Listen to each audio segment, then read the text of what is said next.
Cool. Yeah, so hi, welcome to the last iteration of the KIDA Winter Lecture Series. This week we have Raymond Kimura to wrap up this semester's lecture series. The schedule is as such, so as usual, we'll have a lecture for an hour from 7 to about 8, and then we'll move on to one round of BP as we usually do. Today's lecturer is Raymond Kimura. He broke at as ESL semifinalist at the most recent Worlds, and he's broken at all of these majors before. So I'm sure he has a lot of things to provide to you.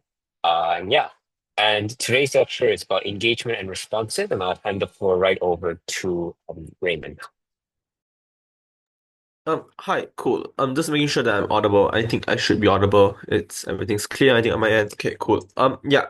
So let me just share my screen and then we should be good to go. Okay. Yep. So you should be seeing this screen. It's called KIDA Lecture Series Response and Engagement. Um, so hi everyone. This lecture primarily deals with the kinds of response that you see commonly within debate, and also how to just dissect and make responses as precise as possible. So again there'll be Q&A at the end.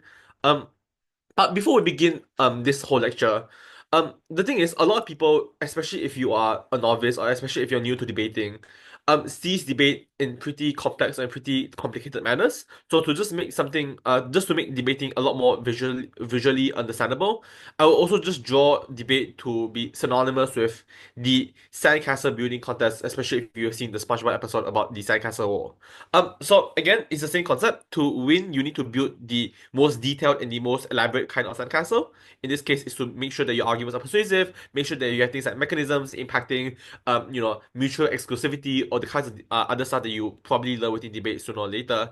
But alternatively, it's not only about building your own sandcastle because obviously then we can just focus our time just making sure that we build our arguments to be the best amongst other arguments, right? But responses are a new, you can see it as being an additional rule within the sandcastle building contest, which is that it also allows you to stomp on someone else's sandcastle and they can stomp on yours and vice versa. And the same thing works with responses, which is that you can't only just build up your own argument, but you also need to take down certain arguments in order for you to prevail, in order for you to be able to advance to the next round or to get the first or the second within the debate. Similarly, there's no point stomping too much on someone else's sandcastle without building your own. In that sense, it's like you're just beating a dead horse, and there's just no reason for you to really do that. So the idea about responses and engagement isn't just about stopping on sandcastle, but also deciding when is it strategic for you to respond, and how do you respond effectively in this instance. So let's move on to the first idea here, which is to talk about the anatomy of an argument. So just like the human body, arguments are divided into a few general components that sometimes people do structure, sometimes people don't do this. So sometimes when you listen to speeches, it's very hard for you to be identify what is the claim, what's the mechanism, what's the impact, what's the conclusion. Whereas others, it's pretty like easy to get by. So they do things like a few structural reasons for this. The impact of this argument is as follows, but some debaters they don't do that. So oftentimes, these are the general stuff that you see within a speech. The first is the claim, which is on why X policy will lead to Y outcome, or why this is something that is necessarily true.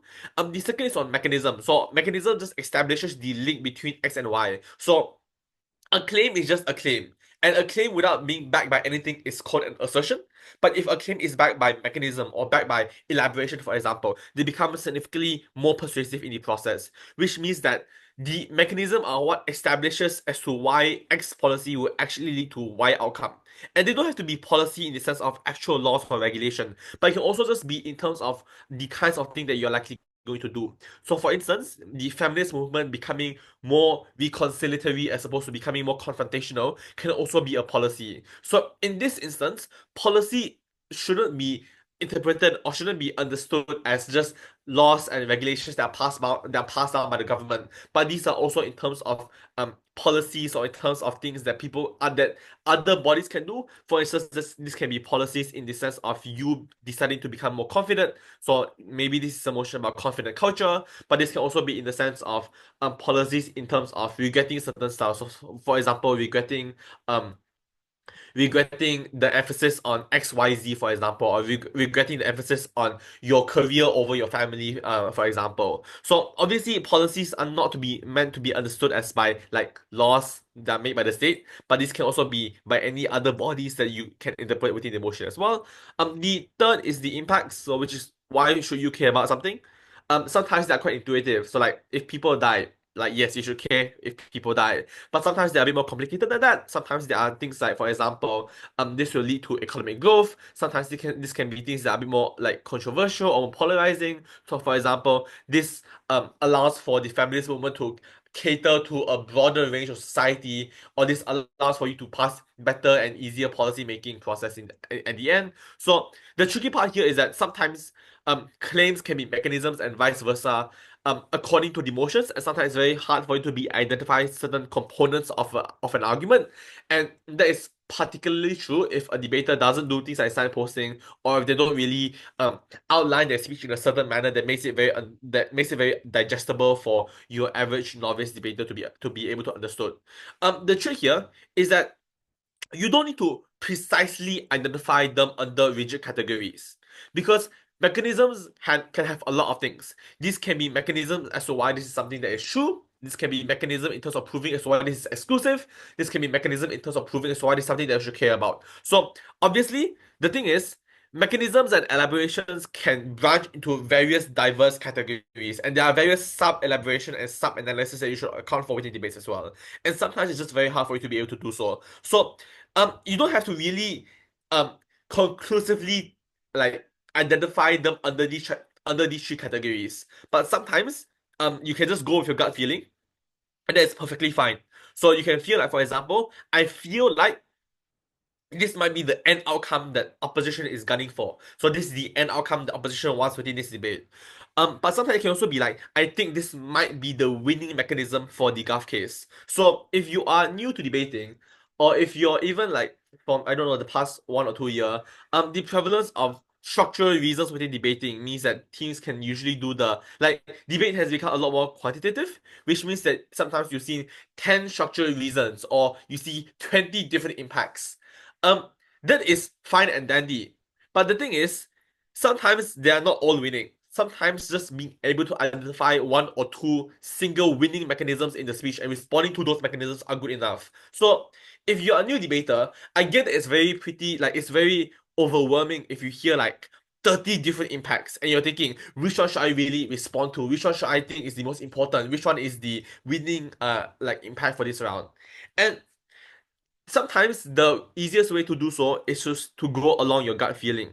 Both you and I, and even the judges that you're probably, even the judges that you are like, that you are delivering your speeches to, are again under the guise of an average intelligent voter, which means that if you are able to guess something to be intuitive, i.e., if you think that amongst these 30 mechanisms, only these two will make sense, chances are you are likely correct, because our brain functions and our brain wavelengths are not completely different from one another. Like, yes, maybe some of us are slightly smarter than others, and some of us might be slightly like just slower than others, but our brain usually functions on very similar wavelengths, which means that if you and your gut tells you that this might be the winning reason as to why government might win the round, for example, chances are it is probably true that that is the mechanism. So sometimes just going along with your gut allows you to be able to just find and identify the precise and the correct responses. And the thing is, obviously, debate read and like debate supervision or meta vision is sometimes very hard, especially if you're new or especially if you're starting out. But this is a skill that can be developed. So as you go through more and more debate, you go through more and more training, you attend more and more spas, it's a lot easier for you to be able to identify certain burdens, to be able to identify stock arguments and stock responses. It's also a lot easier for you to be able to see what are the likely arguments that are going to come out in the round, what are the likely clashes that you are going to be anticipating. So as you go for more and more debates, your ability to predict the trajectory of the debate and where the debate goes moving forward is also just a lot more certain. So, for example, if it's a motion about this house supports the remilitarization of Japan, it's a lot easier. when you go through a lot of debates, you can think about this debate as, in terms of whether or not the remilitarization of Japan is a good or a bad thing. But you can also think about the geopolitical consequences that this might have upon Japan. But you can also think about the economic consequences this has upon Japan domestically as well. So oftentimes in a lot of different debates, there are different angles and different variation of how the debate might have taken place. Otherwise, if that is not the case, then debate would have just become quite boring because your like the first room in the semifinals and the second room in the semifinals will be quite the same. So obviously there are different variants and different angles for you to see and run a debate by. In that instance, it's a lot easier for you to be able to identify, intuitively what are the kinds of angles and what are the kinds of variations that you're exploring. So it's not only about predicting, but it's also about finding new angles and new variation of how a debate might play out as well. So if you watch like what is it? Um, so I think I would draw this synonymous with chess, I guess, where in chess you need to predict like 20 or 30 moves, um, like when you make a certain move, for example. But it's also like if you've seen like the Queen's Gambit, the same thing applies where you probably have to anticipate certain moves, you have to like preempt certain moves, you have to predict certain moves that are likely going to happen. All of those means that the same thing applies to debates, where one argument will dictate future arguments, or one argument will dictate the trajectory of future arguments. And the same thing applies here as well, which is that sometimes it's just you need to have the ability to predict or at least to anticipate where the debate might be going on, starting from your speeches. So usually, responses tackle the above three in some capacity or in some manner. The first one is what we call direct responses, which is to just say this is just not factually true. And this only works on claims that can be proved to be dubious or to be questionable. So there are normative claims and there are empirical claims. Empirical claims are claims that are actually established and are set in stone, which means that direct responses don't work on established facts, i.e., it's very hard for you to prove that Malaysia isn't in Southeast Asia or that there's existing tension between North and South Korea. Like these are things that most of us can intuitively gauge to be empirically and logically true. So if you say that this is not true, I'm just not sure how you would prove it. So if you prove that Malaysia isn't in Southeast Asia, I'm just not sure as to how you prove it. Maybe like Malaysia doesn't sound like it's in Southeast Asia. But again, um, direct responses don't work on actual facts or don't work on established facts. They work on things that are a lot more subjective. So for example, if you can say that like this policy will lead to more like this certain policy will lead to worse relationships between North and South Korea, a team can potentially argue that like um under status quo, North and South Korea's like relations are slowly warming up. You can probably contest that to be true or false by saying that like, oh no, actually it's getting worse and worse because of XYZ reasons. So sometimes a claim can be true, but you can just also need to gauge whether or not that is something that is empirically true or something that is either a BS claim or something that actually needs you to be proven. So again, you don't need to prove facts. Like these are facts for a reason. But sometimes in debates, facts can't just be facts. Sometimes these are a bit more subjective. Sometimes these are a bit more normative. Sometimes these are things that are more like prone to subjective human like opinions. So sometimes these are opinions and not facts, and oftentimes it is within those cases that it's a lot easier for you to be able to use direct responses. The second one is what we call impact responses. So impact responses is just to say that this is not something that is as important or this is not something that's just not important. So this bypasses the need for you to refute the truth of the claim. So something can be true, but it doesn't have to always be the most important. So impact responses rather proves that the outcome that you achieve as a result is not all that important or significant. So this goes to the end of the anatomy of the argument anatomy, which is that this assumes that your opponents have conclusively proven that this is a true claim, that this policy will actually lead to Y outcome happening. So this assumes that part to be true. It goes and jumps to the last part, which is to explain on whether or not this outcome is actually good or bad. Sometimes if something can be true, but can not be as important in the round for a bunch of reasons. Maybe, for example, this policy creates negative externalities or negative harms that are a lot worse than the benefits. So, for example, if you are able to have economic growth, but in the process of economic growth, you get like a more authoritarian government, you get people dying on the streets, you get the fact that that money doesn't really trickle down to people on the ground. Maybe it's not really all that important for you to have economic growth because economic growth doesn't trickle down to the people that matters the most. Secondly, you can also just argue that an alternative policy can be used to achieve similar outcome without all the bad stuff. So maybe a team can argue, you can do austerity, and austerity is the best way for you to get economic growth. You can argue that maybe it is true that austerity allows for economic growth, but you need to ask yourself, is that the only way for a state to be able to achieve economic growth?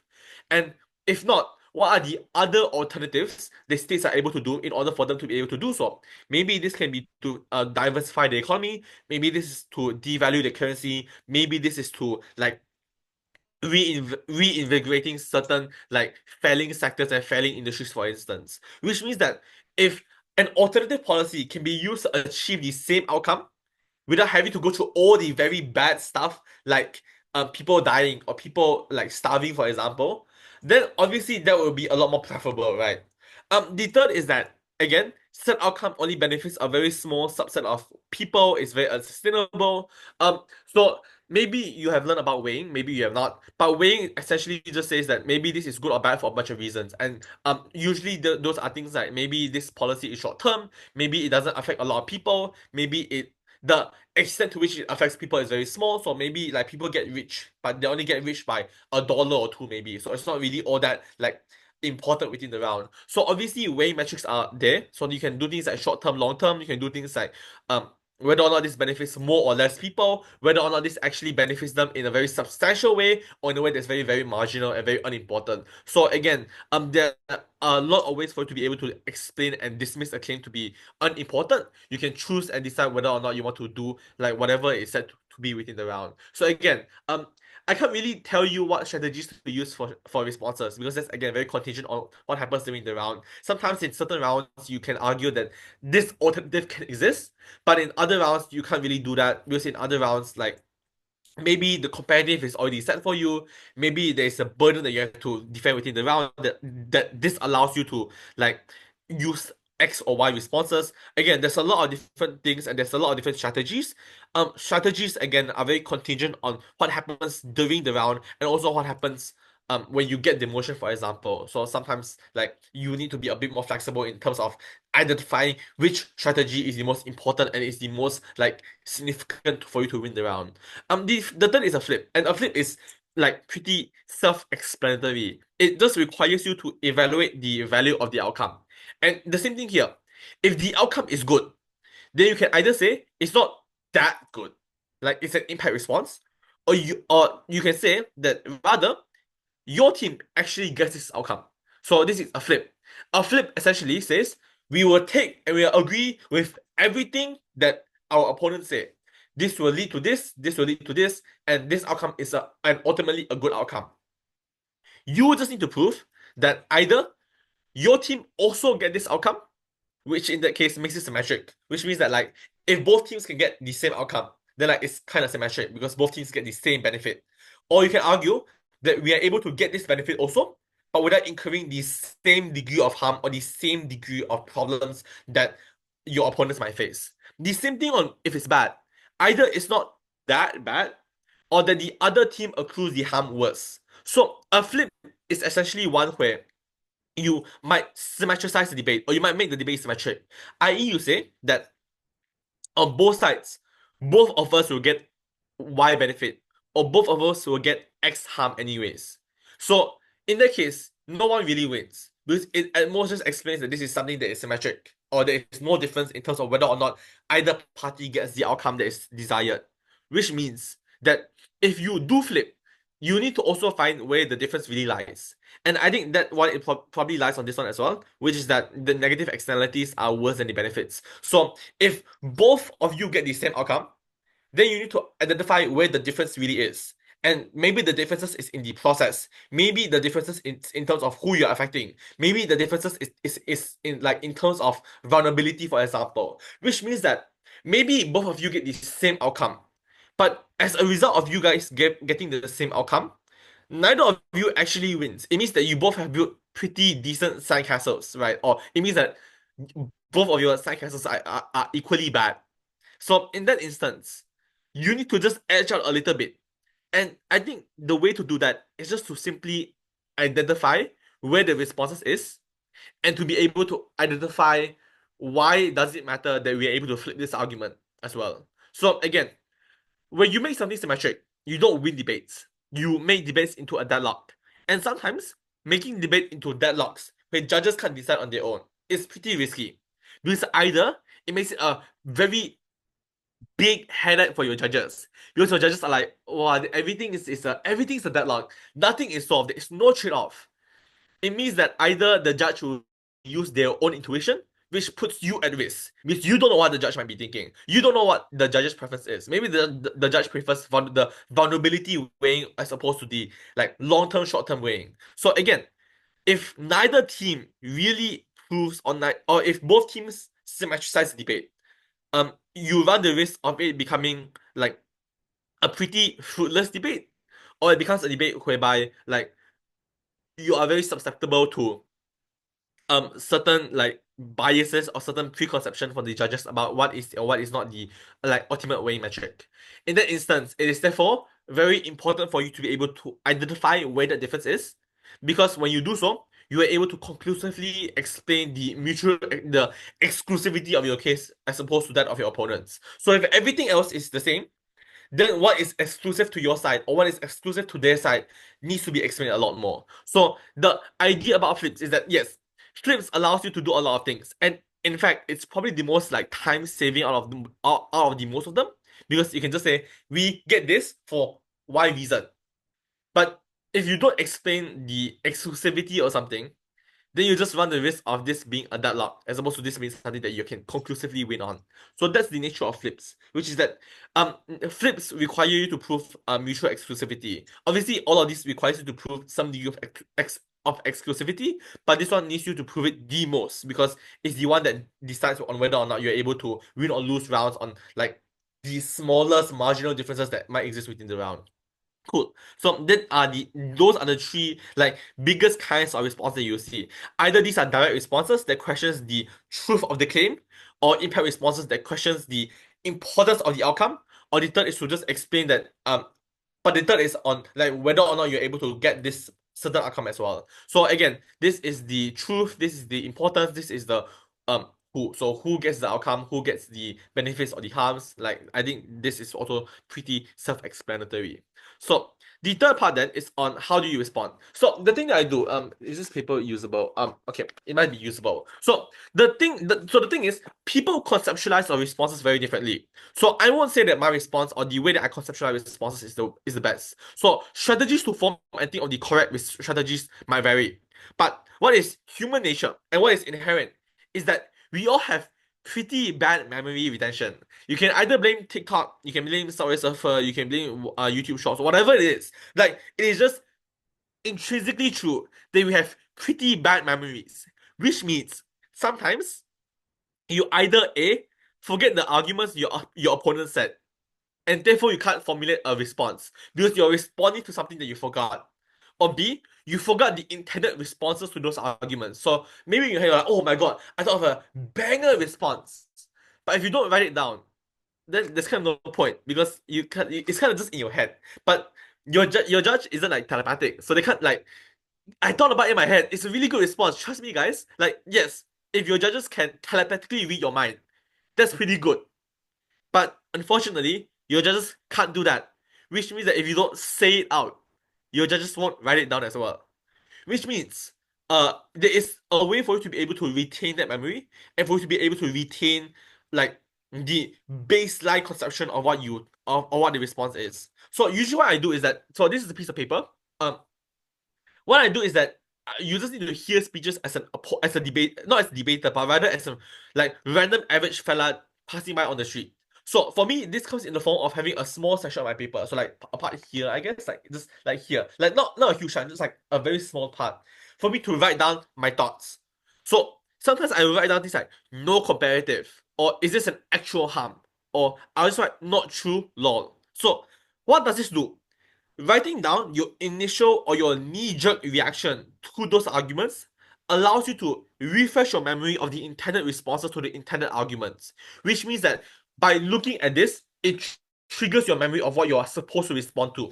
But secondly, it also allows you to compound or to add on the initial baseline thoughts with more analysis. So, if you write down your paper, no comparative, and you now have the time to be able to like say, so let's say your DLO, okay? Your DLO, and you listen to your PM. You write down the stuff that your PM says. But you can't write everything down because again, you need to listen to their speech. So you can't really think of your own about what those responses are. So you just write down the simple stuff first. You write down no comparative. You write down not true. You write down not important. And then afterwards, during your LO speech, you write down, okay, if there is no comparative, what is the likely comparative coming from side gov? If you write down, is this an actual harm?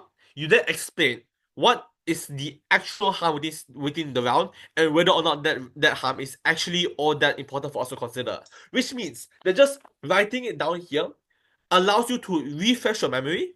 And when you refresh your memory, you have that time. As maybe if you're like, maybe if you are listening to like your, I don't know, your PM and then your DLO. So your LO comes out and speak.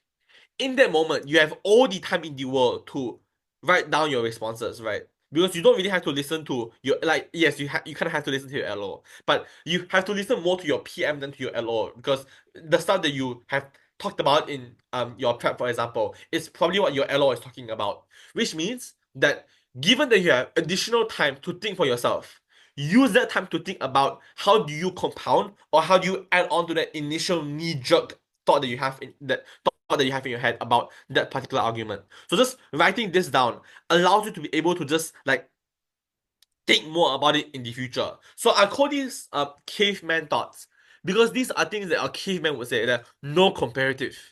But what does that actually mean? Or you write down actual harm.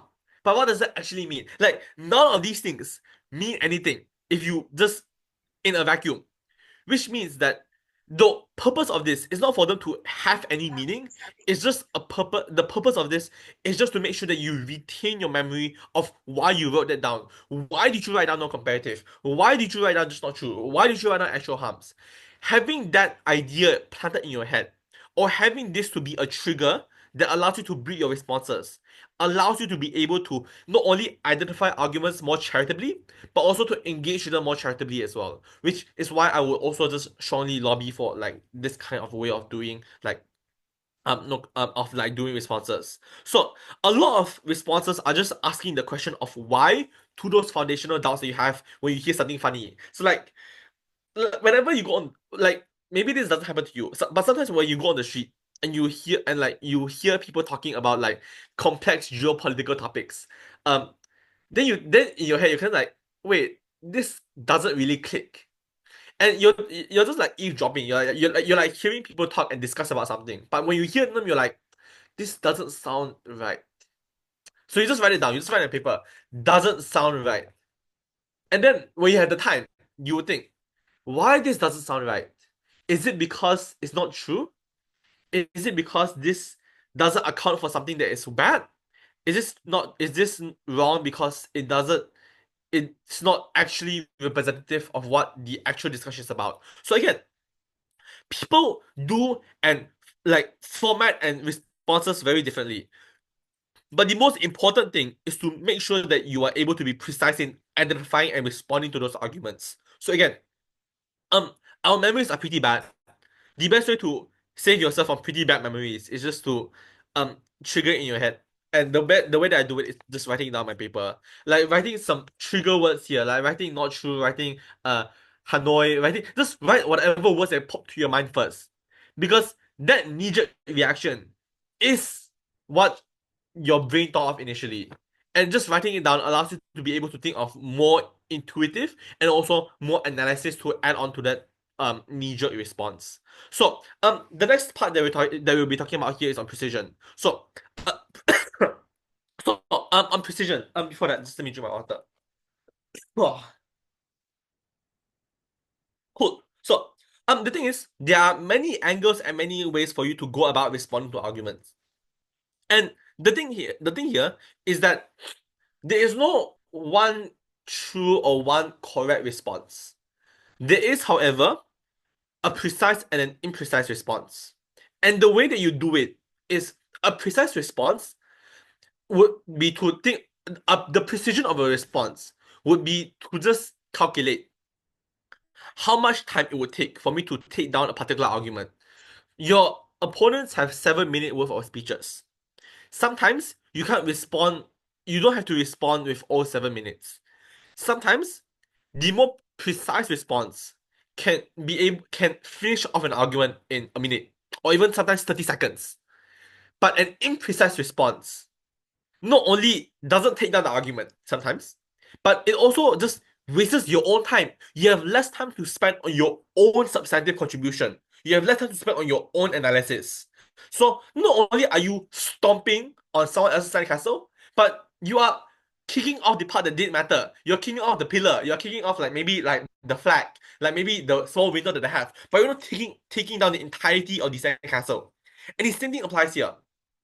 An imprecise response not only wastes your energy and your time, but it also makes it significantly harder for you down the bench. Because if that argument was not taken down, or if a large chunk of that argument still remains standing, and you are LO, that burden now falls on your DLO. So DLO now have substantially less time to be able to think of their own analysis because they not only have to deal with the response of PM, they also have to, no sorry the argument of PM, but they also have to deal with the argument from DPM as well. So sometimes the failure to be precise is not only something that harms your own case, but it also harms the dynamic of the prep of the bench moving forward as well. So with that being said, how do you determine precision? The first is the depth of analysis for an argument. Sometimes responding to a one-liner barely helps as opposed to responding to the overarching claim. So don't get caught up in the 7 or 8 mechanism type of structure. Don't get caught up with the 10 structural reasons. Sometimes, if you're able to see what is the grander picture, or if you're able to see what is the overarching claim that this team is making, you're able to take them down. So sometimes you don't have to like identify specific mechanisms. Sometimes just responding to the larger picture at hand is already good enough.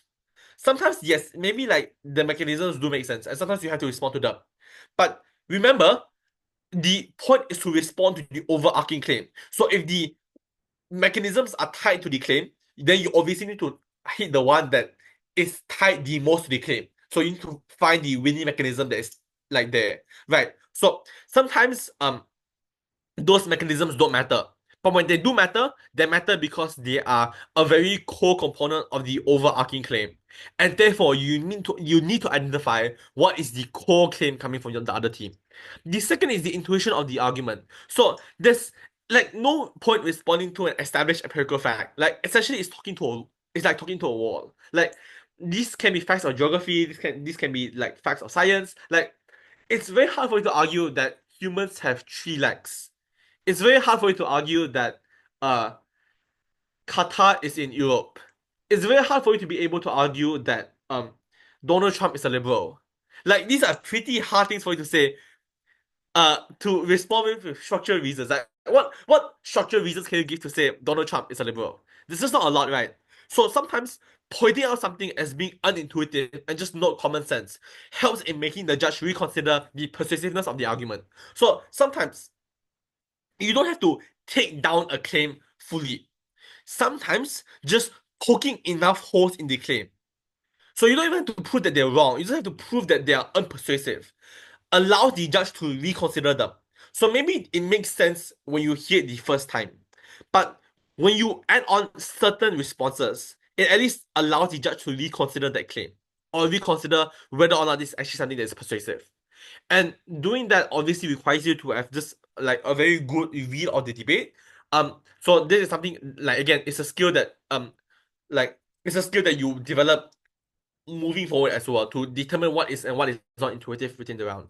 The third is the meta stuff. So um meta is just I don't like when people use the word meta debate, but again, it's just to say that you are respond that it requires you to think of responses in terms of technicalities. So it is to just use the rule of debate as a response. So if you have watched some debate videos, they would say as response like, according to the judge manual, you can't really do this. So sometimes those are true. Like a meta claim that I would think about, or meta response is that like opposition says that we have a counter proposal to do something.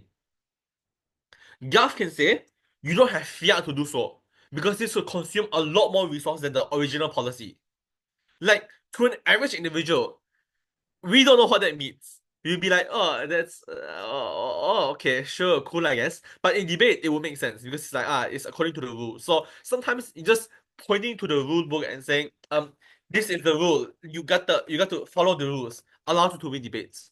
The best example of this that I thought about is this motion that I got recently. This house believe that generative AI is harmful to the students' quality of learning. So, opposition argues that this allows for increased accessibility for disabled students or students from rural areas, but additionally, AI can also benefit educators and education institutions. So, this is a pretty sound argument. Like, it's pretty sound for you to argue that AI can be accessible to some degree.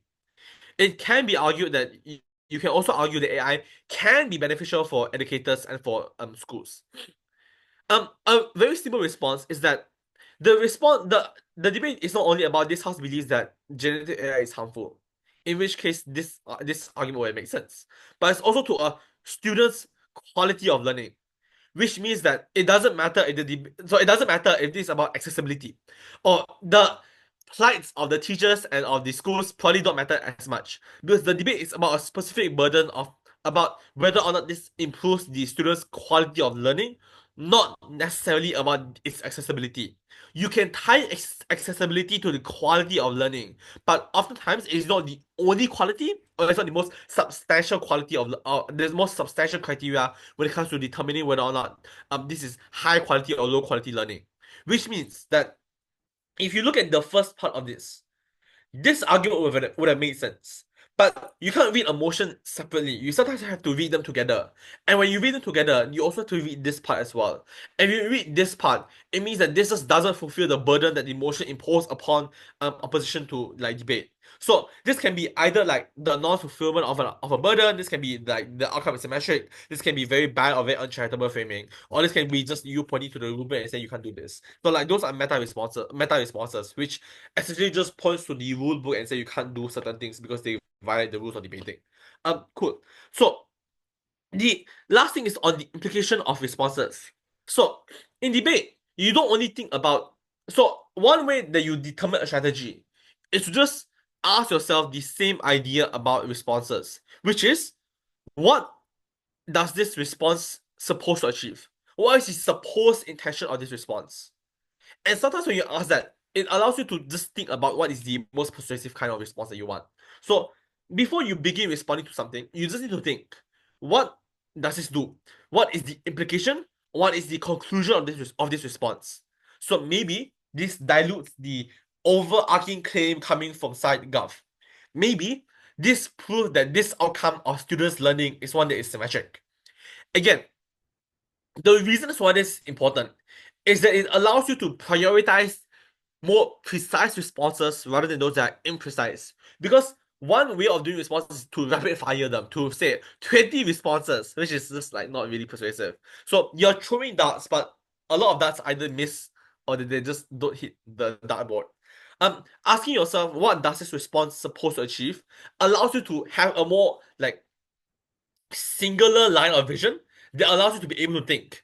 If I want to respond in this way, or if I want to engage with this claim in this particular manner, what are the kinds of responses that I'm able to do in order to make sure that I fulfill this particular line? So again, the thing is, there are a lot of roads. You can pick one of the 20 roads, but when you do so, you need to think, what is the quickest road that allows me to get to my destination the fastest?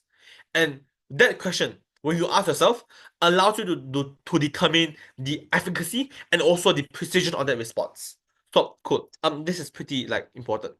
The last part I think, differences. Okay, so this I want to buy pretty quickly because I want to go through some examples. So the first is that sometimes debates and policies have very trivial and very small responses, or very small differences that makes or break speeches. So what is crucial is that you need to identify what specifically changes as a result of the motion. So, for example, this was the ESL semis. This house opposed the increased shift to a subscription-based business model. What remains the same?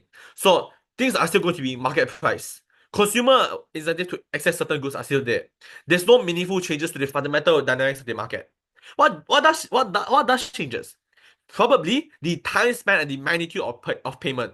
So the debate probably is about a one-time very expensive purchase versus a multiple time relatively cheap payment. So think about like this iPhone here. This iPhone would probably cost me around like, I don't know, like 4,000 ringgit because I'm doing a one-time payment. But if I'm doing a subscription model, it could cost me around 100 ringgit per month or 200 ringgit per month, which means that maybe the overall price doesn't change. The market value of the iPhone doesn't change. But how do you pay for it does change. And the debate is probably about that particular differences. The second is on the other worst motion that I did, which is this house prefers reactive to proactive EMS enforcement. Again, reactive just means that you're able to build houses without permits. But if you do so, you incur pretty hefty fines. Proactive means that there's more consideration. So you need to apply for a permit, you need to get approval, you need to go through a lot of like safety checks. So again, on both sides, you can build houses. On both sides, housing and pollution and land usage is important. So the debate now must be about quick but relatively more dangerous kinds of buildings versus slower but safer kinds of building process or building operation. So in most debates, differences can be identified pretty quickly, i.e., should families be more aggressive? Should we change how voting works? The way we envision the ideal social movement, should they use social media? Should they be leaderless, etc.? The next thing to do is to consider how to weaponize these differences in your favor. So again, debates must be won on trade-offs. So ask yourself, why is it okay for certain essential good to be more expensive? Why should we care more about efficiency than we do about safety? Is sovereignty more important or more appropriate compared to economic growth? So sometimes you can't get both. Sometimes you can't get safety and also efficiency. Sometimes you can't get very cheap goods, but you can also get them as a one-time payment. Like maybe you can. Like this isn't very expensive. But again, the ideal question that you need to ask yourself is that if these two things cannot coexist, how do I make sure that this one thing that I'm fighting for is more important than this other team that this other thing that the team is fighting for? And I think you can probably argue this in context of certain countries, certain ideas, certain like principles can be argued under this realm as well. So that's usually on the idea about certain trade-off you have to make within debates. Examples. So this is probably the last part before we move on to the Q&A. The first is that this is Jakarta Autos. The artist should always refuse to do unpaid work. Affirmative says, by refusing to do unpaid work, you create mounting pressure on corporation to pay their artists proportionately for their labor. Negative says, yes, you create mounting pressure. But the debate is not about mounting pressure. So this part is true. This part is true. But this second part is not. Pay the artists proportionally. So negative can argue, rather than hiring more artists and paying them more proportionally, corporations are more likely to just overwork existing artists that are dependent on corporate pay. So that pressure is just not enough. So you can argue that you create pressure, but you don't get the ideal outcome of that pressure. So pressure is a mechanism to the end outcome of paying artists proportionate to their labor. But if you don't prove that that pressure leads conclusively to this outcome of paying the artist proportionately, that is very hard for you to argue that. And it's a lot easier for up to argue, just say, like corporations respond to pressure, yes, but they don't respond to pressure in the way that affirmative say that they would. Second would be this house will ban political party and require all candidates for national public office to seek election as independents. This was Malaysia UADC. Gov says this allows for fairer elections as candidates are accessed on their merits rather than their political affiliation. The first one is to ask, if you're on up, is it true then? Are candidates accessed on their merits rather than their political affiliation? And you can argue that this is not true. And if it's not merits, what other metrics of assessment will be used? In my debate, it was argued that maybe it's the fact that you're a superstar, maybe you are the most provocative, maybe you are the one that captured the most media attention. So maybe you don't really access it based on merits, but rather you access it based on who you already know or who is the most popular within like the election, which is probably not based on merit. It's probably based on other things that are not merit. For example, like maybe you're a former superstar, maybe you are more provocative, maybe you say a lot of controversial stuff that allows you to get more media attention. So merit probably isn't the correct way, but maybe it's something else that might be considered. The third one is this motion about I think it was Krabi EBP. So it insists at risk of democratic backsliding, where anti-democratic politicians have won through legitimate election. This house believes that violent resistance to the transfer of power is justified. So it's the basic like, should we use undemocratic means to achieve a democratic ends? Like opposition says this is merely a risk. It has not yet happened. So there is no need for violence because it's not yet happened, right? So you can just then argue just because there is a risk doesn't mean that we should just stay idle. Doesn't mean that we should just not act.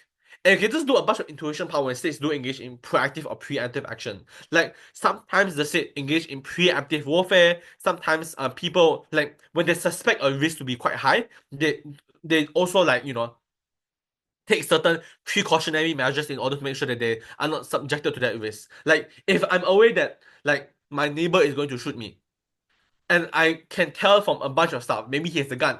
Maybe he has a picture of me with like darts with arrows on my face. Like those are pretty concerning, like red flags. In that case, if that risk is identifiable, and if that risk is so bad that I'm going to die as a result, is it not then fair for me to take action? Even if nothing has been done to me, I'm safe and sound in my room delivering a lecture right now. But if I believe that there's an actual and legitimate threat to my safety, then can I resort to violence? Can I resort to calling the police? Can I do anything else to preemptively save me from that action? So you can always just do intuition pump to when people or states engage in preemptive measure to prevent that risk from manifesting. The third is this house prefers a narrative of seeking emotional healing through religious means than through secular means. So this was my nationals, Malaysian nationals. This was the three-quarters motion. So, the way the debate played out is that the debate became about whether or not this debate is about the debate became about whether or not religious means or secular means of therapy are better or worse. Um, so again, that might be true, but that the motion that would have become this house prefers emotional healing through religious means than through secular means. So this part then is ignored, right? So if this motion was there, this argument would have made sense. But this wasn't there, which means that wait, I need to just give this back. So the way that this motion works is that there's a word here, a narrative of seeking. And what this means is that every emotion. So again, the dilemma here is that should you read motion as a whole or should you read motions separately? I think it's a mix of two. You need to consider as to why certain words are added there. Like why is this a narrative motion as opposed to a value judgment motion about emotional versus about religious or secular means of emotional healing? So why is this idea about a narrative of seeking it here? And this is where I do think the debate like it's not about only religious or secular means, but it's also about whether or not what this narrative actually changes. Does this narrative means that more secular means of emotional healing are made accessible?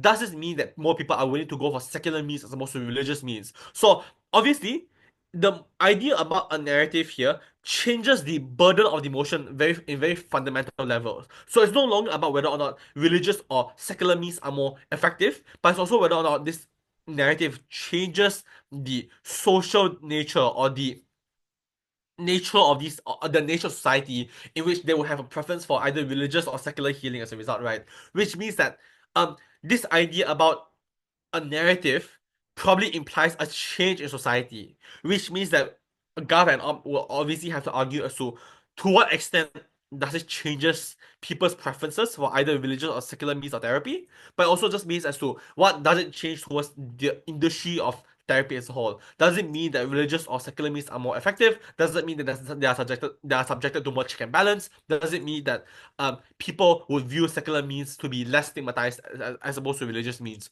Obviously, those are also pretty like valid concerns to be aired out as a result. Like, yes, this is part of the debate, but it's not the only debate here. The debate is probably about the narrative as opposed to like the stuff after the narrative. Like the narrative plays a more influential role in this debate as opposed to the latter part about emotional healing through either religious or secular means. So I do think that like you obviously have to read this together. So you have to read a narrative of seeking emotional healing, religious means, and secular means, and you obviously have to not only find the differences, but also be able to make sure that you know what is the appropriate burden and also how do you respond in a way that either calls out the non-fulfillment of that burden, or to be able to make sure that you are able to just get the burden of the emotion correctly. So people can say that you are not responding to the actual burden of the emotion. So cool. Miscellaneous stuff.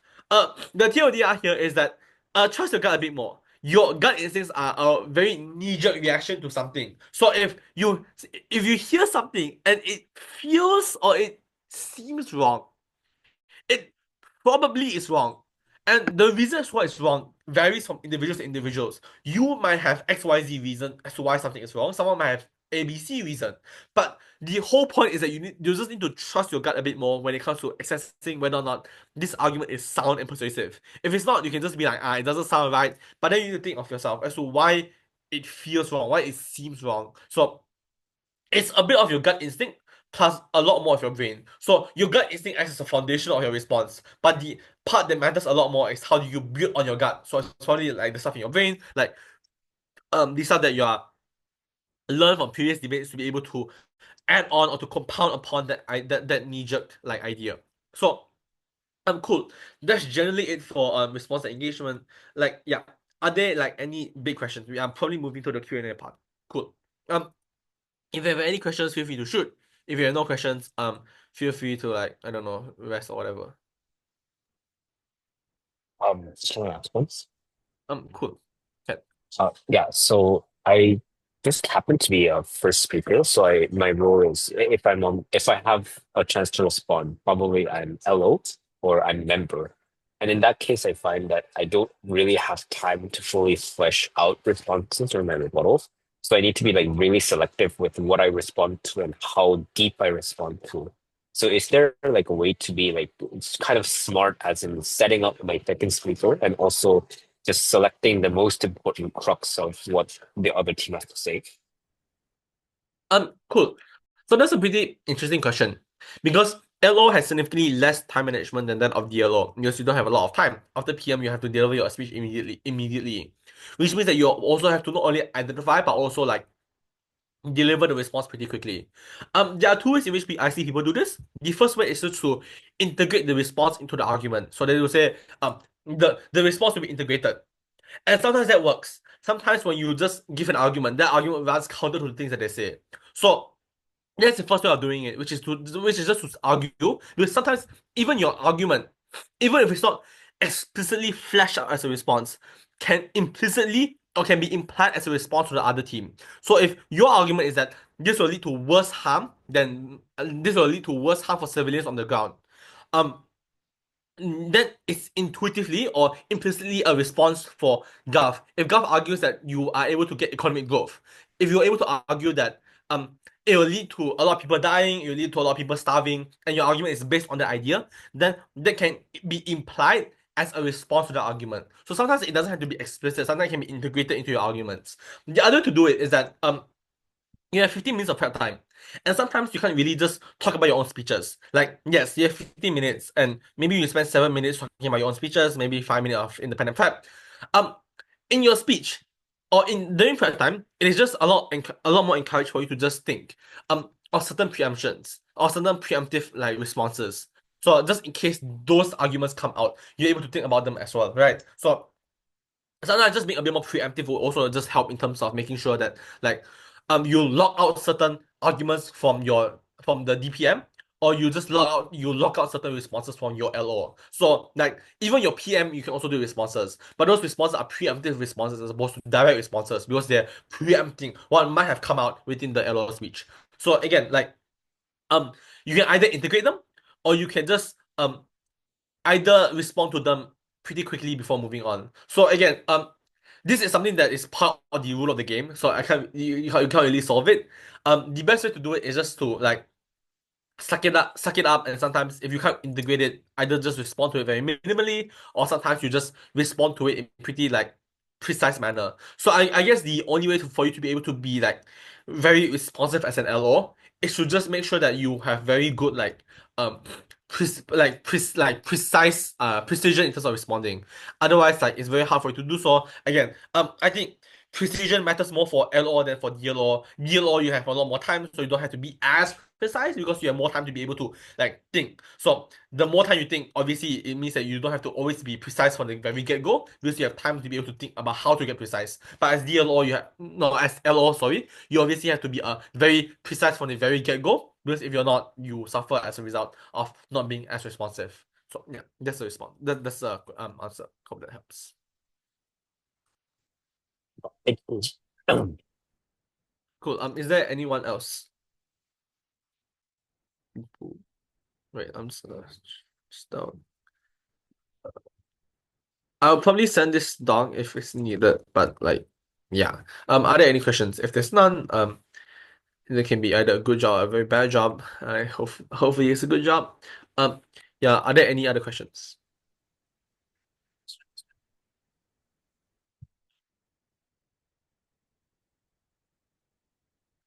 Cool. I think if there's just no question, we can probably either just take a break or we can wait for this spa to begin. Yeah, thank you so much, Raymond, for coming. That was a very But yeah, fruitful no worries. lecture. No worries. I'll stop recording.